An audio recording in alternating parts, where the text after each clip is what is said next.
E aí eu vou começar então, o estudo está baseado no Evangelho segundo o Espiritismo, escrito por Allan Kardec. Eu acredito que todos aqui, né, veio para um centro kardecista já sabendo que nós estudamos a obra de Allan Kardec, que foi o que codificou, né, a doutrina espírita, teve a comunicação dos espíritos perante a tantas perguntas que foram feitas. E esse livro, ele é o terceiro livro da obra de Kardec. O primeiro é o Livro dos Espíritos, o segundo é o Livro dos Médiuns, e esse é o Evangelho segundo o Espiritismo, que é basicamente isso que eu coloquei entre parênteses aqui, um código de princípios morais, né? É um livro que vai estudar a moral de Jesus e vai trazer para a gente. Porque, por que que a gente estuda o Evangelho? Por que essa boa nova? Por que que a gente traz isso como código de princípios morais? Ele é um código universal, ele está muito acima de tudo. E a gente vai aprendendo através de Jesus porque ele exemplificou tudo aquilo. E por quê? Porque a gente está buscando viver melhor, dormir melhor, se relacionar melhor, ter mais paz. A busca, no geral, de todos nós é sermos felizes. Mesmo fazendo atrapalhada que a gente faz, mesmo prejudicando o outro, infelizmente, no fundo, no fundo, no fundo, é porque a gente quer ser mais feliz, porque a gente quer sofrer menos, porque a gente quer mais paz. Mas como a gente ainda está caminhando, às vezes a nossa atitude ela não condiz, né? A gente ainda se atrapalha, magoa, se magoa e vai caminhando assim. Então, esse evangelho ele é legal porque traz esses códigos, essas informações. O que que a gente pode fazer para que eu me sinta melhor? O que que vai adicionar na minha vida para que a minha atitude se renove, para que eu tenha mais paz, para que eu conviva melhor? Basicamente isso. Não porque é uma imposição de uma religião ou porque estão querendo que convencer aos outros que tem que seguir alguma coisa para quê? Não, mas são colocações que a gente possa ter. Não sou eu, hein? Começou assim o espiritismo, são as batidas na mesa, ó. Preparem que depois vem os espíritos aí, não, brincando. Efeitos especiais da palestra. Obrigada, Walter. Então, esse livro ele foi escrito em 1864 e eu vou falar desse capítulo 10 que fala sobre o Sermão do Monte. Né? O Eric deu a introdução semana passada. Quem não estava, assiste a palestra do Eric. Mas basicamente é a conversa que Jesus tem com seus discípulos, sentado, tem uma colocação bem legal que ele fez aqui, na intenção de que ele sentou para conversar, né? É aquela coisa de estar no mesmo nível e conversando com os discípulos e falando das bem-aventuranças. E ela é reconhecida até por Gandhi como sendo material, uma obra muito importante, que só ela ficasse, a gente teria material suficiente, não sou eu, são os espíritos. É, a gente tivesse material suficiente para que a gente fizesse uma busca de melhora na nossa vida. Então, para começar aqui, esse capítulo 10 vai falar sobre os bem-aventurados, os que são misericordiosos. Quem escreveu isso, né, no Evangelho de Mateus, Evangelho de Jesus, escrito por Mateus, capítulo 5, versículo 7. E aí fui buscar um pouco, né, o que seriam esses bem-aventurados. E aí fui em tradução, procurei o hebraico, o latim e o grego. Não vou colocar todas aqui, porque todas elas se resumem basicamente no mesmo significado, que é, no caso de bem-aventurados, são os felizes. Então, felizes seriam os, né, misericordiosos. Mas é o que eu busco, né? Eu quero ser feliz, então aqui teria a nossa ajuda para que a gente possa procurar ser mais feliz. Mas aí quem são os felizes? Por que que a gente vai ser mais feliz? Quando eu for misericordioso. Aí, mas o que que é misericordioso? Aí fui também na busca das palavras, e muito bacana porque tem a parte do latim, que quer dizer mercy, misericórdia, que é compaixão do coração. Então, quando a gente consegue sentir a situação com o coração, quando a gente consegue observar isso, nós temos um entendimento melhor das situações, uma escolha de olhar com o coração, com o sentimento. E esse sentimento de compaixão, quando você vai ver o que é compaixão, no hebraico fala de um sentimento de entranhas, de você realmente observar o outro com mais. Tentar entender e sentir o que o outro sente, que vai ser praticamente impossível, porque a gente não é o outro. Porque a empatia de você falar, não, eu entendo o que você está passando, mas a gente não vai sentir exatamente como o outro está passando. Eu vou olhar aquele problema, aquela situação, como eu sou, como eu estou vendo, mas exatamente não são os mesmos neurônios, não somos, né? Não tem. Até fiz uma brincadeirinha com a Sandra, eu falei, segura a minha mão, E aí eu falei, você sente como eu estou segurando a sua mão? Ela falou, claro. Eu falei, não, você não está sentindo. Ela falou, não estou louca, Estela, eu sinto a sua mão segurando a minha. Eu falei, não, mas a pergunta é, você sente como eu estou segurando a sua mão? E aí ela parou, eu falei, depois eu te explico, né? Daí vai fazer sentido. Aí ela ficou meio assim, aí eu resolvi falar para não criar ansiedade, né? Não deixar a pessoa assim, né? Aí resolvi falar para ela que a gente sente a mão do outro, mas a gente nunca vai sentir como ele está segurando a nossa mão, porque é impossível. Pode fazer o teste, quem quiser segurar na mão, para ver se sente isso mesmo. Mas é assim, no sentido na brincadeira, que é óbvio que você sente a mão da outra pessoa segurando a sua. Mas eu quero dizer assim, a empatia é isso, você vai sentir, mas nunca como ela está vivendo a experiência de segurar a sua mão. Né? Então é isso, a compaixão faz isso, faz com que a gente olhe o outro com esse olhar um pouco mais de entender da onde ele está vindo, da onde vem esse sentimento. Você está sentindo o sentimento dele, né? Você está é, acolhendo esse sentimento dele, mas não necessariamente sentindo exatamente a mesma coisa. Então é isso. Então, para ser feliz, né, já entendeu? Sentir com o coração, ter a compaixão, olhar para o outro. E esse tema todo, para falar sobre isso, o tema da palestra é indulgência, né? A brincadeira das duas mochilas. Mas para chegar na indulgência, que é um dos itens desse capítulo, ele vai falar algumas outras coisas antes, que aí eu acho que onde eu pensei em colocar aqui embaixo esse disclaimer aqui, para a gente lembrar que nós estamos em construção. Porque quando a gente vai falar desses assuntos aqui de perdão, a gente normalmente pensa, eu acredito, eu, às vezes, né? Que a gente pensa primeiro assim, como que eu vou perdoar o outro? Porque eu estou magoado. Então, eu estou pensando primeiro em mim, que é impossível perdoar, e a gente tem, todos nós temos alguma coisa que a gente pensa que, né? Como é que eu vou perdoar o que me fizeram? E às vezes a gente não faz o caminho contrário. Será que tem alguém que está também pensando o mesmo de mim? Será que não sou eu que também preciso fazer o movimento de pedir o perdão? Né? A primeira pessoa que vem é a mágoa de quem nos fez, mas a nossa posição de que fizemos, e não só nessa vida, como espíritos imortais, o que é que nós trazemos nas nossas famílias e vidas que está envolvido naquilo que a gente fez e que a gente está recebendo já o perdão de alguém ou está precisando daquele perdão daquela pessoa. Então, o assunto perdão é uma gama que traz muita emoção, que não é justo, que eu não consigo perdoar, como que eu vou perdoar, e a pessoa vai ficar livre do perdão e não vai pagar porque ela fez. Mas aí lembrar aqui embaixo, se der esse sentimento, olha aqui embaixo e lembra que nós estamos em construção. Então, tá tudo bem se eu não consigo perdoar agora, tá tudo bem se eu não consigo pedir perdão ainda, porque a gente está em construção. E esse sinalzinho foi bonitinho, porque veio de uma página de um site do governo, não vou me lembrar agora, mas embaixo fala, aguarde novidades. Então, geralmente, né, estamos em construção, desculpe a bagunça, mas não, na verdade, aguarde novidades, a gente vai se tornar uma pessoa melhor. Essa bagunça que é feita nessa construção vai fazer com que a gente traga alguma coisa dessa construção. Então, se der algum problema, se pensar assim, não estou pronto para perdoar, não concordo, olha aqui embaixo, estamos todos no mesmo barco. Estamos todos nesse caminho de nos melhorarmos. E esses itens é o item que eles vão falar. Eu diria que vocês deveriam ler esse capítulo para que aquilo que eu fale aqui tenha em vocês uma ressonância de concordância ou não, mas que é um convite para que vocês leiam vocês mesmos o que está escrito lá no livro, porque ele é mais rico e eu não vou me demorar muito em cada item. Primeiro que vai ficar muito, né, muita coisa para falar e o meu assunto é da indulgência. Mas só para a gente passar um pouquinho aqui, cada item que eles, né, citam lá. Então, primeiro de tudo, perdoai para que Deus vos perdoe. Primeiro de tudo, Deus perdoa? Ele precisa perdoar ou ele nunca se ofendeu? Ele nunca se ofendeu, né?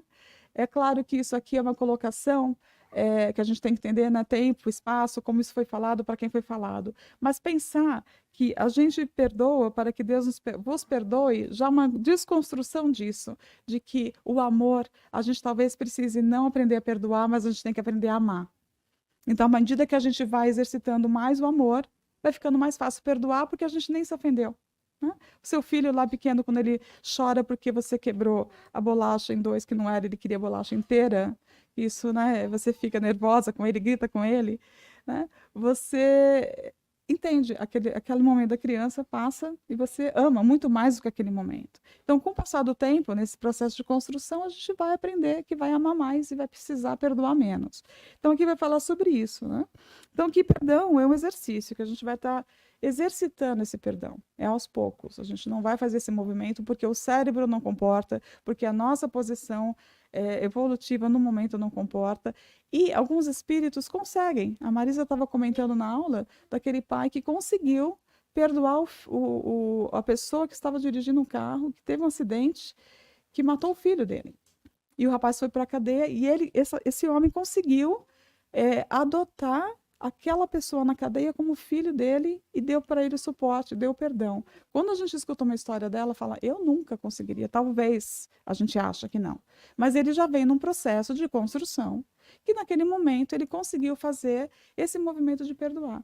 Então, é um exercício. Então, não foi provavelmente nessa vida que ele, né, aprendeu de repente, mas ele vem vindo porque um dia a gente vai conseguir fazer esse movimento. Então, esse perdoai para que Deus nos perdoe, no sentido não da troca, eu só perdoo porque aí Deus me perdoa. Não, mas no sentido de que não é o perdão em si, no sentido que Deus é, né, homem que precisa perdoar.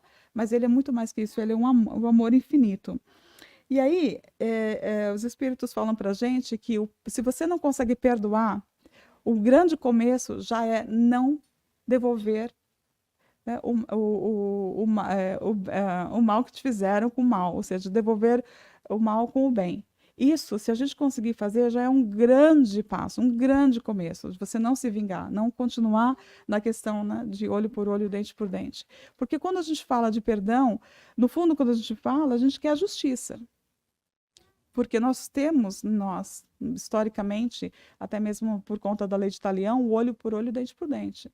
Então, muitas vezes é difícil perdoar, porque primeiro vem a nossa sensação de justiça. Eu quero justiça, eu não quero perdoar, eu quero que aquela pessoa que fez isso pague por que ela fez. Então, o perdão, ele é uma construção de uma escolha que a gente vai aos poucos evoluindo para chegar naquele ponto, né? E não é esquecer, é simplesmente ressignificar e aprender a entender o processo evolutivo de uma vida de um espírito, e não naquele momento no personagem que a gente vive. E isso não é muito fácil da gente perceber, só ao longo do tempo e paulatinamente que a gente vai conseguir fazer, né? Então, tem uma parte das instruções dos espíritos que São Luís vai dizer uma coisa muito linda.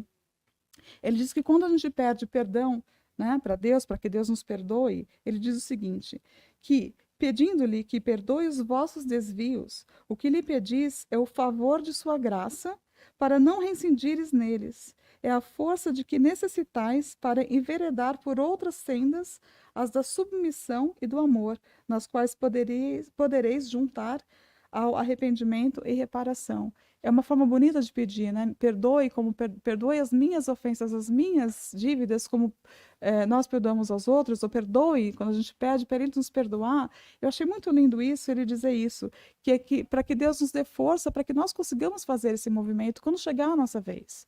E a Alina sempre fala, é uma frase linda, perdoai as nossas ofensas assim que nós, né? Fala, repete, por favor. Pode falar mais alto. É assim que você fala, Lina? Assim que nós conseguimos perdoar, né? Então, no momento que a gente fizer um movimento também de querer fazer isso, não só que venha como uma graça lá divina. Então, o segundo item, reconciliação com os adversários, bem rapidinho. Por que reconciliar? Primeiro, a questão adversário, quem são os nossos adversários?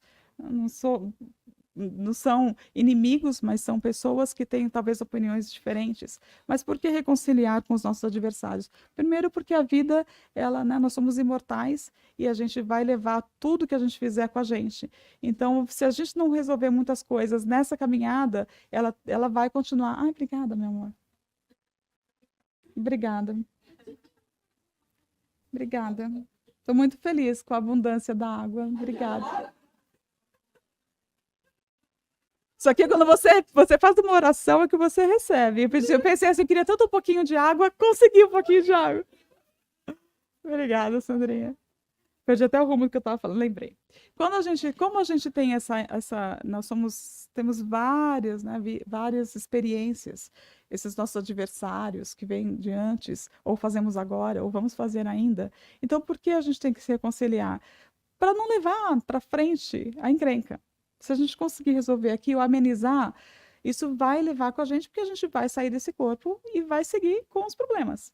Então, essa reconciliação, mesmo que ela não seja total, mas que a gente pense em tentar viver essa reconciliação o quanto antes, para que ele não piore, para que não prorrogue uma situação. A gente já, às vezes, está trazendo a encrenca há muito tempo. Então, essa reconciliação é importante. Tudo vai levar para que a gente entenda o outro, né? O outro está interligado aqui, mas passa sempre pela gente primeiro. Então, a gente não vai falar da indulgência do outro pelo outro, mas o que eu faço para conseguir ter isso com o outro. Então, perdoar faz parte, né? Reconciliar faz parte, porque tudo isso vai trazendo paz para a gente. O sacrifício mais agradável a Deus, ele vai comentar da questão do sacrifício que se fazia material, né? De matar uma ovelha, ou de qualquer oferta material que você faz. Aqui no sentido de que não adianta a gente fazer uma oferenda material se o nosso coração não está ainda de acordo da paz. Então, o convite é que a gente não faça, a gente não peça coisas maravilhosas e vai oferecer coisas materiais, mas que a gente ofereça uma reconciliação, que o nosso coração esteja mais leve para que a gente possa receber também a ajuda. Porque se a gente fica muito nessa energia do não perdão, da raiva, da mágoa, do ressentimento, se a gente não faz esse exercício, pelo menos, do perdão, da reconciliação, o que vai acontecer? A gente vai atrair muitas situações na nossa vida que não vai estar legal. E aí a gente vai sofrer, e aí a gente sofre, vai ter que procurar ajuda, e vai chegar num ponto que vão te falar do perdão. Então, percebe como muita coisa a gente vai procurando felicidade, mas a gente esquece o quanto que cabe em nós fazer essa construção diária, que está dentro disso aqui. O argueiro e a trave no olho é super bonitinho, porque o argueiro, né, a gente fica tão prestando atenção no cisco que está no olho do outro e esquece da trave que está no nosso olho, ou seja, é muito fácil a gente olhar os pequenos defeitos dos outros e o nosso, a gente, né, acha que a gente está super bem na fita, que a gente não pode falar do outro, porque eu sei mais, eu sou melhor, eu não faço mais isso. E vai trazendo toda essa visão, e ele vai falar mais detalhadamente, porque isso está no Evangelho também, né? É o que eles falam, que nós somos hipócritas, que nós observamos o cisco no olho do irmão e ignoramos a trave nos nossos olhos. É importante também que vocês possam ler sobre isso, e vai fazer parte também da indulgência, né? E a questão do argueiro nos olhos, para você prestar mais atenção em você, a gente não consegue porque o orgulho não deixa que a gente veja os nossos próprios defeitos. E aí, não julgueis para não ser julgados, atire a primeira pedra aquele que estiver sem pecado. Eu acho que é uma frase que a gente usa bastante por aí, né? Atire a primeira pedra, e sempre se referindo à passagem de Jesus, quando vão apedrejar, pretendem apedrejar a mulher adúltera, e ele então tem aquele momento e faz o convite, né, para que fosse condená-la, que atirasse a primeira pedra, quem não tivesse pecado, quem não tivesse errado. E aí, se a gente fizer isso mesmo, se a gente olhar bem fundo mesmo, quando a gente está criticando o outro, a gente tem condições de não ter nada que a gente possa julgar o outro, porque pode ser um errinho diferente, mas todos nós, se a gente pensar bem, ninguém poderia atirar essa primeira pedra. Então, esse julgamento, né, essa forma da gente olhar o outro e realmente observar o mal no outro e não olhar para nós mesmos, não olhar o que a gente está fazendo. Essa parte também de não julgar, não julgueis para não serem julgados, eu estava prestando muita atenção também o quanto a gente julga o tempo todo, né? A gente está julgando, o cérebro está, nós somos, lembra, espíritos e matéria. Então, o cérebro da gente faz processos que faz parte da parte material, de julgamentos sensoriais, né? Movimentos involuntários, armazena informações, vai julgando para ver se armazena, se deixa embora aquela informação, movimentos involuntários. É todo um processo químico do cérebro também que julga para que a gente possa sobreviver. A diferença quando a gente está encarnado é que se o espírito está mais elevado, está mais espiritualizado, a influência dele sobre a matéria é muito maior como espírito. Então, é óbvio que o uso do instrumento do cérebro é mais bem manipulado. Mas quando o espírito está menos evoluído e a matéria fala mais alto, a matéria vai falar mais alto, e aí a gente sabe que tem algumas situações que, por mais que você está vivendo como espírito, a sua materialidade fala mais alta, né? Quando você tem uma dor de cabeça, você toma remédio, a dor de cabeça passa. Porque existe uma coisa física ali realmente acontecendo. Por mais que você seja um espírito que fala, eu quero que passe, eu quero que passe. Tem alguma coisa lá dentro que precisa de uma química para melhorar, né? Então, a gente entender que nós somos os dois. Estamos aqui com matéria e como espírito. Só que cada um está num grau onde o espírito tem maior controle ou a matéria tem mais controle. Os nossos instintos estão mais fortes ou a nossa parte espiritual. Ou quem está estudando o livro aqui de quinta-feira, qual é o andar do cérebro que a gente está? O base lá do instinto, a gente está no meio lá onde a gente já começa a ter, né, mais, que é o nosso presente, que a gente consegue fazer, e o terceiro andar das nossas conexões mais superiores. Então, é isso que eu queria falar para vocês. E aí, na parte final desse capítulo, eles vão dar, como todos os capítulos, as instruções dos espíritos. E aí é muito bacana, porque cada um deles vai trazer, né, de novo, cada item sobre os temas. E aí fala esses últimos 3 temas, e eu peguei a indulgência para falar que a gente vai entrar. Aí, perdão das ofensas, no caso, né, que a gente é convidado a perdoar 70 vezes 7, que é infinitamente, e a gente acha isso muito difícil, mas lembra lá que a gente está em construção, e a gente vai conseguir aos pouquinhos fazer esse processo, né? Porque, na verdade, eles dizem que feliz é aquele que todas as noites pode adormecer dizendo: nada tenho contra o meu próximo. Isso foi Simeão, Bordeaux, 1862. Você já imaginou que delícia deve ser? Deve ser, quer dizer que eu não consigo, né? Eu acho que sim, mas que delícia, não é? Você conseguir, ou quando a gente consegue, vou colocar assim, quando a gente consegue deitar e realmente não ter nada contra o meu próximo. A paz de espírito que deve dar você deitar realmente daquele jeito de que você não está chateado com ninguém, né? Você não se ofendeu, você entendeu que aquela pessoa fez aquilo por algum motivo, você vai deixar aquilo para lá e você vai dormir. Quando a gente não consegue, todo mundo sabe que é uma noite de insônia, ou quando a gente demora para dormir, ou quando tem aquele sentimento ruim, a gente sabe. E muitas vezes está ligado naquilo que aconteceu durante o dia, ou naquilo que eu não consegui perdoar, ou naquilo que eu não consegui reconciliar. E aí é claro que tudo aquilo vem na hora do sono, que é o nosso treinamento, quando o espírito vai, né, sair, e aí para onde que ele vai, só Deus sabe, porque depende de como que a gente também se prepara para nós dormirmos. A indulgência, eu vou abrir o capítulo à parte, não vou falar agora, e o último é se é permitido repreender os outros, notar as imperfeições de outrem, divulgar o mal de alguém. E é bem complexo porque repreender os outros, né? Será então que a gente tem que fazer de conta que tudo é maravilhoso, todo mundo faz o que quer, ninguém repreende nada? Não, né? A gente está falando de ordem. É óbvio que se existe uma coisa, ninguém está propagando aqui o mal, está tudo bem. Ninguém é tão ingênuo de falar que só existe o bem e não tem nada que a gente possa fazer. Não, existe o mal, existe situações inconvenientes onde tem que ser falada, porque senão a gente não consegue nem viver em sociedade, se cada um realmente fizer. Já com regras e leis, muita gente faz o que quer, não está nem aí. Imagina se não tivesse nada. Então, aqui esse convite para a gente entender e com bom senso, como todo evangelho, o que a gente está falando aqui? Se é permitido, é claro que é, mas precisa ver qual é o motivo. Por que que você está fazendo isso? E esse é o ponto. Você está fazendo porque eu não faço mais, eu estou super bom e agora eu vou criticar aquela pessoa porque ela faz. Eu quero fazer porque eu quero fazer a maledicência, eu quero ridicularizar aquela pessoa perante a todo mundo. Então não é o fato de repreender, é o fato da intenção que está por trás do repreendimento, né? Isso que eles colocam aqui. Notar imperfeições de outrem, já falei, é claro que existe, a gente, né, não vai aqui dá todo mundo bem, todo mundo é bonzinho e todo mundo é mal. Mas que a gente faça esse exercício de se notar o que a gente faz com aquilo que a gente notou. E basicamente o convite é que a gente faça um autoconhecimento para ver se eu não faço aquilo, ou se eu fizer aquilo, alguém que alguém faria se me visse fazendo aquilo que eu estou condenando no outro. Então, sempre nesse julgar a gente primeiro. E divulgar o mal de outrem, quer dizer, fofoca. Não precisa nem responder, não precisa nem imaginar o que eles responderam, não precisa ler o livro para imaginar o que eles responderam aqui, né? Mas vale a pena ler. Então, sempre tudo depende dessa intenção. Então, agora eu vou falar da indulgência. E, de novo, essa questão do que significa a palavra indulgência, que eu acho que é sempre legal, porque a gente às vezes acaba meio sem saber direito o que é a palavra. A palavra indulgência ela é usada também numa parte do Evangelho, onde eles perguntam o que é a caridade segundo Jesus. E aí eles usam 3 palavrinhas, que é o BIP, né? BIP, é benevolência, indulgência e perdão. A caridade, ela não está ligada só na parte material, mas está ligada também como que a gente aceita o próximo, como que a gente se comporta com essa benevolência, essa indulgência e esse perdão. Então, na indulgência aqui significa simplesmente isso, bondade. Como que eu vou me posicionar com relação ao outro, né?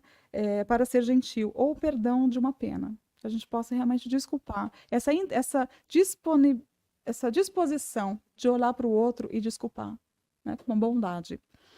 Representa a bondade e capacidade de ser tolerante perante as ações ou particularidades das outras pessoas. E aí, no Evangelho, eu achei bacana porque essa definição de indulgência é que eu queria falar. No Evangelho segundo o Espiritismo vai dizer o seguinte, que sentimento é doce, é um sentimento, desculpa, indulgência é um sentimento doce e fraternal que todo homem deve alimentar para com seus irmãos, mas do qual bem poucos fazem uso disso. Então, eu grifei a palavra sentimento, porque sentimento a gente coloquei aqui embaixo, né? Sentimentos são os instintos elevados à altura do progresso feito. Então, se a gente pensar que indulgência é um sentimento, ele é para ser trabalhado, ele é cognitivo. A gente precisa, porque a diferença entre sentimento e emoção, a emoção você vai sentir, né? A raiva, o amor, a alegria, você sente aquilo. O sentimento requer que o seu cérebro processe alguma coisa para poder transformar em sentimento. Se você pensar muito na raiva, você vai gerar um sentimento de ódio. Então, tudo aquilo que você cultivar no ramo das emoções vai transformar em um sentimento. Então, a indulgência traz um convite aqui, no meu ponto de vista, que é um sentimento, ou seja, a gente tem que trabalhar cognitivamente. É uma escolha, até que essa escolha vire um hábito e esse hábito saia normalmente. A gente já desculpa, como a gente desculpa uma criança de 2 anos que vem e chuta a canela. Dói, mas você fala, não, ele só tem 2 anos. Agora, vem um adulto e chuta a sua canela. Você fala, não, né? Tá algum problema com essa pessoa. Mas como é que a gente consegue ver uma criança e não consegue olhar para um adulto que está criança? Ele fez porque ele também está dentro dele a imaturidade daquele momento, que vai em graus difíceis, porque quando você fala que uma pessoa assassina outra e você fala, não, não é possível, ele é inteligente, ele é maior de idade, ele sabia muito bem o que ele estava fazendo. Em que proporção? Em que proporção? Da criança que chuta, de 2 anos que chuta, ou na proporção do espírito que não aprendeu ainda, que não mata o próximo? Então, a nossa visão ainda ela é limitada e em construção, e virão novidades por aí. Mas só para a gente pensar que, se a gente não fizer esse exercício, a tendência é que a gente vá lidando cada vez mais com problemas mais complexos. Cada vez mais a gente vai embrenhando em situações familiares de trabalho que vai trazendo provas, experiências, para que a gente aprenda mais, para chegar num ponto de entender isso e olhar para aquela pessoa com aquela condição. E isso é que a indulgência faz. Então, esse sentimento é para que a gente olhe isso, para que a gente olhe como esse trabalho.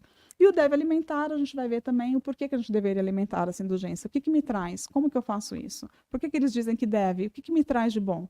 Provavelmente coisas muito boas, né? A paz, a harmonia, a paz de espírito, saber que você não vai dormir com raiva do outro, né? Não se chateou porque você já entendeu que foi o que ele conseguia dar, foi o que ele pôde fazer naquele momento, é o que dá para fazer. As pessoas não são o que a gente quer que elas sejam, elas são o que elas são. Nós somos o que nós somos. E aí estamos tentando melhorar, né? Vamos melhorar alguns mais rápidos, outros vai levar mais tempinho. Uns dias a gente acha que deu assim uma esticada no nosso conhecimento. E eu vou dividir uma coisa com vocês, porque vocês sabem que a gente é bem íntimo aqui, eu gosto de dividir com vocês, mas não conto para ninguém, a não ser a internet, mas tudo bem. Estou eu tentando praticar a minha indulgência todos esses dias que eu estou fazendo o estudo, né? Não saiu muito bem, porque é claro que não saiu muito bem. Mas aí, ontem aconteceu isso. Eu estava sendo indulgente com meu marido estava dirigindo e eu estava sendo muito indulgente com ele. E aí ele fez um comentário que não se deve fazer do motorista do carro do lado. E não se deve fazer, porque não se deve fazer. Indulgentes. E aí eu falei assim para ele, eu falei para ele que ele não deveria fazer aquilo. Porque ele tinha que aceitar que o outro motorista estava no tempo dele e que só conseguia dirigir daquele. Dei toda uma palestra para o meu marido. Aí eu parei e pensei assim comigo. Eu falei para ele sabe. Eu falei assim, gozado, eu tô falando para você ter indulgência com o outro que está no tempo dele, eu não tô tendo com você que está no seu tempo julgando o outro motorista. Olha a cabeça da gente como vai. É isso. Como assim? né? Eu tô vendo aqui, olha eu olhando, ó, a trave no meu olho, eu aqui querendo dar uma lição de moral nele para ter paciência com o próximo, entender o momento, e eu falando que ele não deveria ter. Só para vocês verem como é legal pegar um assunto, porque daí você é testado e treinado o tempo todo. Isso que é o legal. Eu sou super indulgente. Não, foi bonitinha, porque eu comecei a rir, porque eu prestei atenção, porque assim, vi aquela luz assim, falou assim, quem tá julgando quem? Né? Não, mas foi bonitinho, porque como eu já estava estudando, saiu mais leve. Se eu não tivesse estudado, tinha saído mais violento o negócio. Ah, agora confundi toda a palestra. A pergunta, para quem não viu, se eu estava ensinando. Então, você veja como é que eu quero voltar para casa. Ele está aqui, eu não vou deixar ele, eu estou com o microfone, eu conto a história como eu quero. Mas vamos ser indulgentes uns com os outros. Então, eu sei que vocês estão curiosos para saber da mochila, eu vou acelerar um pouquinho aqui. Você está aqui só por causa da mochila que eu sei. O resto aqui é só para deixar vocês assim. Enfim. Então vamos lá, mas para que ser indulgente então? Para que tudo isso? Primeiro porque a gente precisa de indulgência, né? Ou aqui, quando o guarda para aqui, a gente não quer que ele não dê a multa. Eu acho que a gente sempre está querendo que o outro seja, né? Desculpa aí, não foi bem como eu queria, puxa, não quis te ofender, me desculpa, eu estou em construção, sei lá. A gente precisa. E realmente é isso que eles falam pra gente. Ó, isso aqui está lá, também faz parte do Evangelho. Atire-lhe a primeira pedra aquele que estiver isento de pecado. Já falei isso lá atrás. Quem disse isso? Jesus, naquela passagem que todos queriam acusar a mulher adúltera. Né? Essa sentença faz da indulgência um dever para nós outros, porque ninguém há que não necessite para si próprio de indulgência. Então, a gente tem que entender que eu preciso mais do que ninguém de indulgência. E ela nos ensina, então, que não devemos julgar com mais severidade os outros do que nos julgamos a nós mesmos, nem condenar em outrem aquilo de que nos absolvemos. Antes de profligarmos, criticarmos alguém uma falta, vejamos se a mesma censura não nos pode ser feita. Aí te coloca no carro com o marido dirigindo. E é isso, mas brincadeiras à parte, né? Não queria, não é, desculpa a brincadeira, mas é porque eu acho que tem que ser aprendida. Eu acho assim, eu aprendo com essas brincadeiras, porque a vida ela acaba sendo engraçada. Deus tem um senso de humor incrível, porque coloca a gente naquilo que a gente está mais querendo aprender. A gente só não vê o teste, mas diariamente ele tem um senso de humor que ele vai falar, filha, só para ver como é que você age nisso aqui. E é isso, para a gente poder pensar nisso. O que, que a gente está vendo no outro se a gente não está vendo na gente mesmo? Para a gente buscar, né, o melhor também. No livro Fonte Viva, tem um capítulo que Emmanuel escreve sobre buscar o melhor, porque a indulgência é isso, é buscar o melhor do outro, para que a gente também consiga ver o melhor da nossa situação. Sempre olhar, colocar uma lente disso, ele não fez com essa intenção. Né? Procurar isso no outro. Talvez ele fez que era o momento dele, ele não entendeu. Que a gente faça um exercício que não é fácil, mas ele deveria ser feito para que a gente tenha paz. Não é nem pelo outro, mas é pela gente mesmo. Então ele vai dizer, Emmanuel vai dizer, consagremos-nos à tarefa que o Senhor nos reservou na edificação do bem e da luz. Então, quando a gente é indulgente, a gente está trabalhando no bem e na luz. Totalmente da turma do bem. A gente está se conectando com todos os espíritos que pensam no bem, que estão querendo bem. Consequentemente, as nossas companhias, os nossos pensamentos vai estar na mesma sintonia. Né? Estejamos convictos de que, assim agindo, o argueiro que incomoda o olho do vizinho, tanto quanto a trave que nos obscurece o olhar, se desfarão espontaneamente, restituindo-nos a felicidade e o equilíbrio através da incessante renovação. Olha que maravilha. No fundo, é a gente que traz o benefício, é para a gente. O outro vai seguir. Não importa que ele não percebeu, mas você sabe que você conseguiu ser. Então, esse exercício. E aí, como que a gente faz esse papel aqui de ser indulgente? Como é que a gente vai fazer? É isso, é buscar olhar o melhor. E nada melhor do que o próprio Evangelho para dizer para a gente olhar, trazer Jesus como exemplo que viveu isso. Ele foi indulgente com todas, e é até hoje, com as nossas falhas. E essa passagem da mulher adúltera é muito tocada, muito falada por isso, porque naquele momento ele faz esse convite para que quem estava condenando ela fizesse um processo de autoconsciência, se olhasse para ver, peraí, eu também tenho os meus. Agora, eu fico imaginando o que será que ele escreveu, né? Quando eles estavam fazendo esse movimento de apedrejamento, ele abaixou e escreveu na areia. Imagina, o que será que Jesus escreveu, né? O tempo que ele teve um espírito com uma maturidade tão grande para conseguir parar no momento de tensão que ele estava sendo testado, né? Já foi falado aqui, ele estava escrevendo os pecados de cada um, provável. Aí que eles deixaram, provável. Ou ele, com o magnetismo dele, conseguiu passar que as pessoas fizessem uma exame de consciência. Que atira primeiro, cara. Imagina, se ele faz hoje, ia tomar bastante tempo dele escrevendo tudo.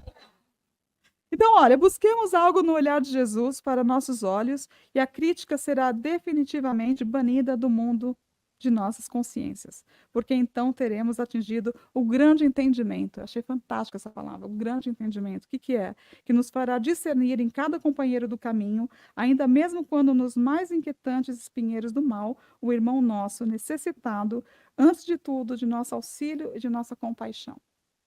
Essa visão eu acho muito linda, que a gente consiga fazer esse caminho de olhar para o outro assim, de olhar para o outro como irmão. Porque, no final das contas, quando a gente que pisa na bola, a gente quer se olhar pela gente. A gente também gostaria que olhassem quando a gente faz. Mesmo inconsciente, mesmo a gente não sabendo nessa vida, as coisas que a gente já fez lá atrás, que se forem contar, a gente estaria morrendo de vergonha. Alguém fez esse movimento com a gente. Então, não é a gente que se acha o melhor que a gente tem que fazer o movimento agora. Esse movimento já foi feito com a gente. Quando a gente reencarnou, quando alguém aceitou a gente como filho, quando alguém aceitou a gente como pai, físico, né? Ou adotivo, não importa. Quando alguém fez o papel de nos acolher numa família e nos dar um suporte, a gente já foi feito esse processo com a gente. Então, por isso a gente tem que lembrar, não sou eu que tenho que fazer o movimento de ser indulgente porque eu vou ser o bonzinho. Não, lembrar que eu preciso dessa indulgência. E já fizeram comigo com certeza, senão eu não estaria aqui. Né? Lembrar desse processo sempre é muito importante. E, claro, deixar o orgulho de lado, porque o orgulho é o que me faz pensar que eu sou melhor. Isso eu já não faço mais, e por isso eu condeno meu irmão. Esse orgulho que é o grande obstáculo do progresso, segundo o Evangelho segundo o Espiritismo. Né? E aí a gente vai habituando esse olhar do bom, do melhor. Sempre. Né? A indulgência vai fazer com que, quando alguém comenta alguma coisa, fulano fez alguma coisa, e essa pessoa consegue falar, mas ele é tão bom filho. Mas ela é tão boa amiga. Puxa, mas ela cozinha tão bem. A pessoa que consegue fazer esse movimento de olhar no outro além do que aquele que ele está oferecendo no momento, isso é uma indulgência. E não é assim, não, isso aqui deixa de lado, não é um conivente com o que é errado, não é isso. Não é também fazer de conta que, então é tudo florzinha, não é isso. É consciente, é um sentimento, lembra, cognitivo. Você faz a escolha de olhar que aquela pessoa tem alguma coisa, que tem alguém que admira nela que eu ainda não conheço.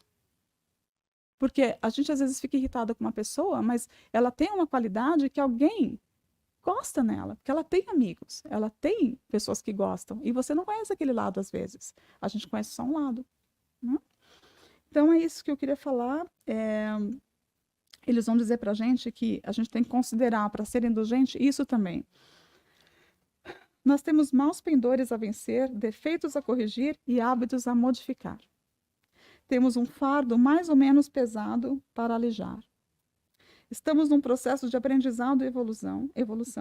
Estamos em diferentes estágios em nossa caminhada. Isso cabe para a gente ter essa indulgência com a gente mesmo, se entender nesse processo, e com o outro também. Sem dúvida nenhuma, para que a gente consiga entender que é isso. Qual é a dor dele? Eu não lembro que eu brinquei, eu não sinto a mão dele segurando a minha, porque eu não sei como ele sente. Mas eu consigo entender. Então, olhar para o outro, que as escolhas que ele faz, o que ele fala, tem a ver com onde ele está na caminhada, a evolução que ele tem, a bagagem que ele teve, as experiências de vida que ele teve nessa vida e em outras. Quais são os traumas que ele carrega, o porquê que ele é desse jeito, o que aconteceu na vida dele que fez ele ser desse jeito. Essas coisas são importantes para a gente conseguir conviver, porque no fundo nós somos seres que nós convivemos, nós temos nosso relacionamento familiar, social, a gente tem no trabalho, senão a gente não convive com ninguém. Ou vai conviver em eterna guerra.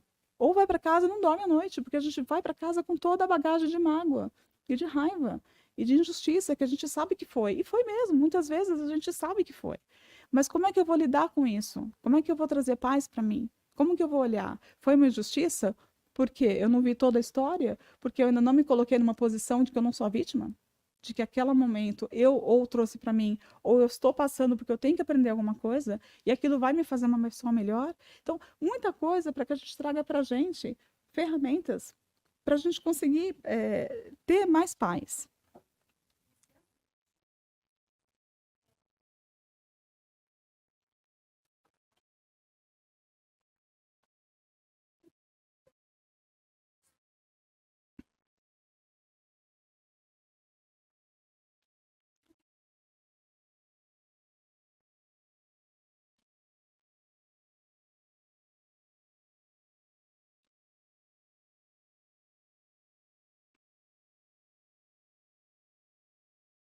Qual o seu nome?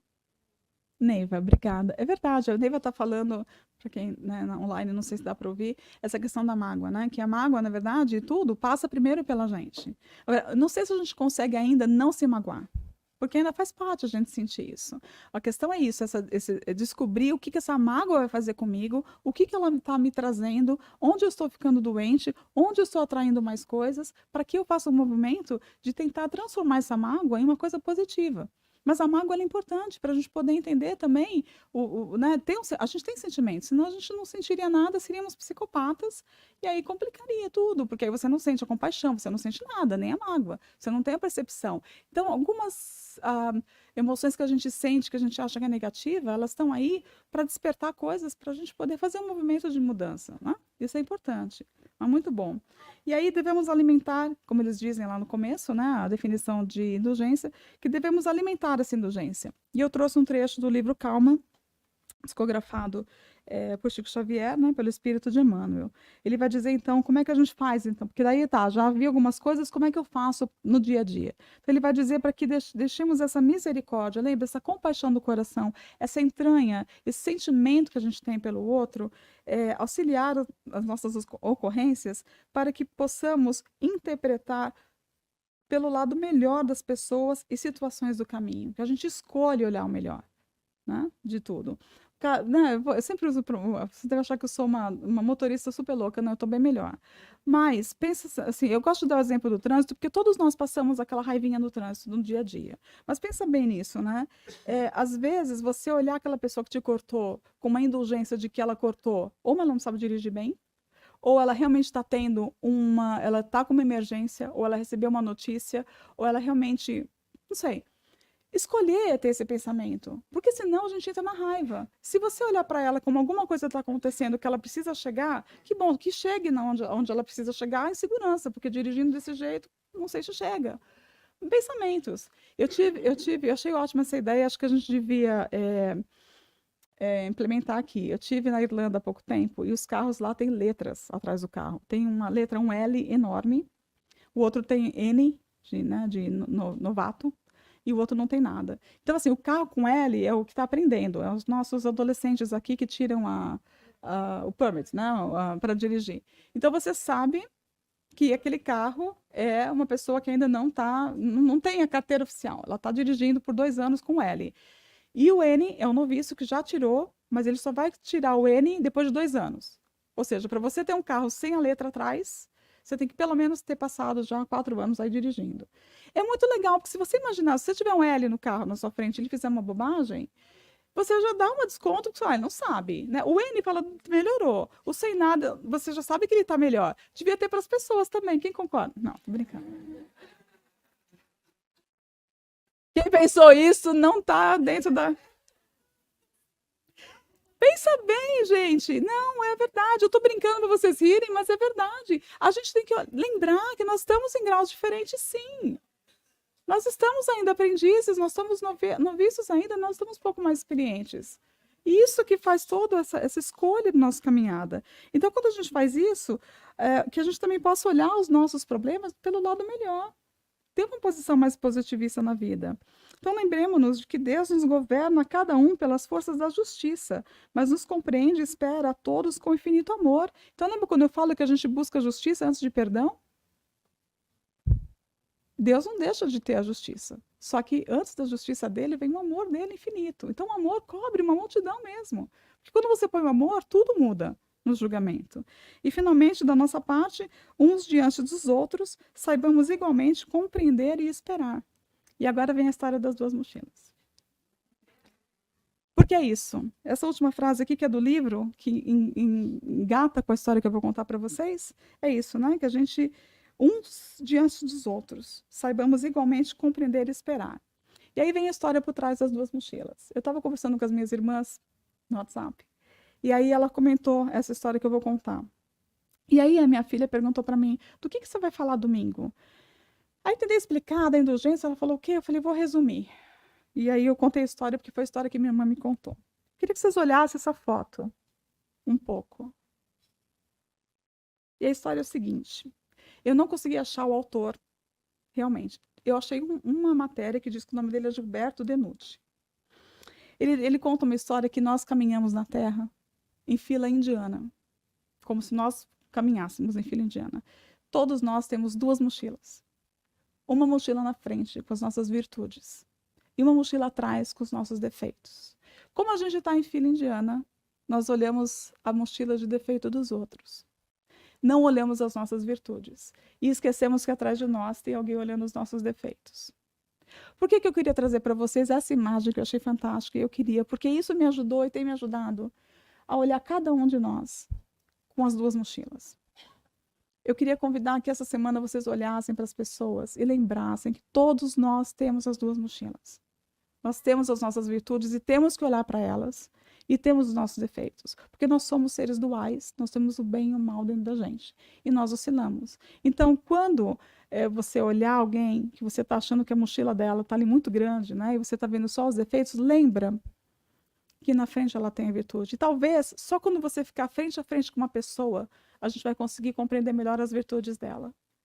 Então, o que eu queria trazer é isso, essas duas mochilas, essa brincadeira toda, para que a gente conseguisse olhar um pouco mais, que ajudasse, talvez, a olhar o outro. Quando os outros me olharem também, que eles possam, talvez, pensar nisso um pouco, na minha mochila, nas minhas virtudes, na minha bagagem. E como que a gente faz isso? Eu trouxe uma frase de Emmanuel que eu acho que encerra bem e dá para a gente uma forma de caminhar, né? Se nos situarmos no ângulo da verdade do amor, enxergaremos as pessoas, não conforme os nossos pontos de vista, e sim na forma em que o Senhor as vê. Roguemos ao doador de todas as bênçãos nos ilumine o olhar e o pensamento, a fim de que possamos ver e compreender para servir. Então, eu queria dizer que essa história, quando eu disse para minha filha do que eu ia falar, eu falei para ela, eu queria falar isso. Eu queria que você olhasse, aprendesse a olhar as pessoas com essas duas mochilas e que a gente vai fazendo a caminhada assim, né? Uns dias mais atrapalhados, uns dias as mochilas estão maiorzinhas, às vezes quando a gente anda meio assim, com a mochila meio pesada, aí daqui a pouco você consegue uma virtude, você equilibra, mas que a gente consiga fazer esse movimento e espalhe esse movimento. E eu agradeço imensamente o carinho de vocês e a paciência por me ouvir e queria desejar a todos uma excelente semana.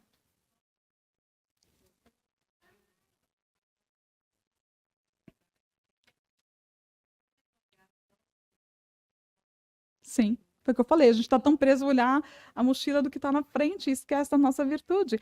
O sorriso, super bem observado, porque eu também tinha olhado isso, né? A fisionomia, onde você está focando, o que você está refletindo, onde você está focando, né?